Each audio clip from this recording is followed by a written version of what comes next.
Ricky the Rock That Couldn't Roll. Written by Mr. J. Illustrated by Erin Wozniak.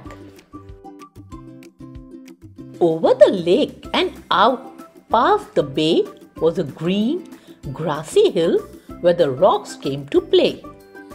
They would race to the top to take in the view, then roll their way down, the way rocks love to do. There were Kip, Pip, and Chester, and Marvin the Boulder. Ignatius played too, though he was much older, and a group called the Pebbles never ever sat still, zigzagging their way up and over the hill. Kai was a meteorite and not from this planet, and Maya was lava but taken for granite. Stu was the smart one, Parker the clown, and grumpy old Ebert rolled round with a frown. Gabby was sassy, Lizzie had flair, Emma was giggly, and Hud had black hair. How do you make a tissue dance? Seriously? You put a little boogie in it? But the one trait that seemed to be shared by them all was that every rock there was shaped like a ball. And because they were round, they could easily roll through the grass, past the lake, up and over the knoll. Except for poor Ricky, who quietly sat. You see, Rick couldn't roll because one side was flat. What part of this is supposed to be fun?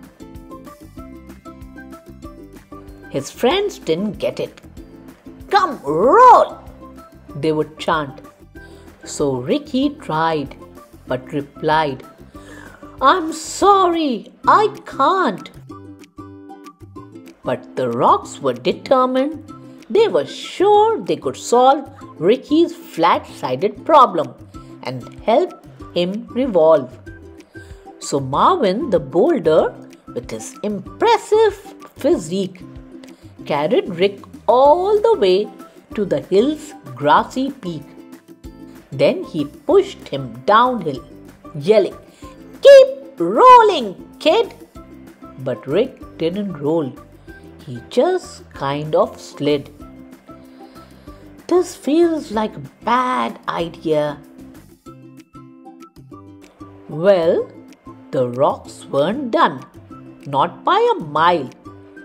Surely, this next try would get Rick to smile. They stuck rubber balls all over Rick, using big gobs of glue to get them to stick. They were proud of themselves. "This will work," they announced. But Ricky still couldn't roll. Now he just sort of bounced. No good, no good, no good. Well, they pushed and they pulled, trying every which way to get Rick to roll. But by the end of the day, nothing had worked, just like Rick expected, and he ended up feeling depressed and dejected.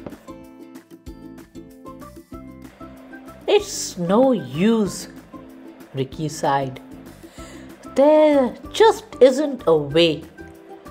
So I'll sit off to the side and watch you all play." But his friends wouldn't quit. "We are here for you, brother, and we'll get you to roll one way or another."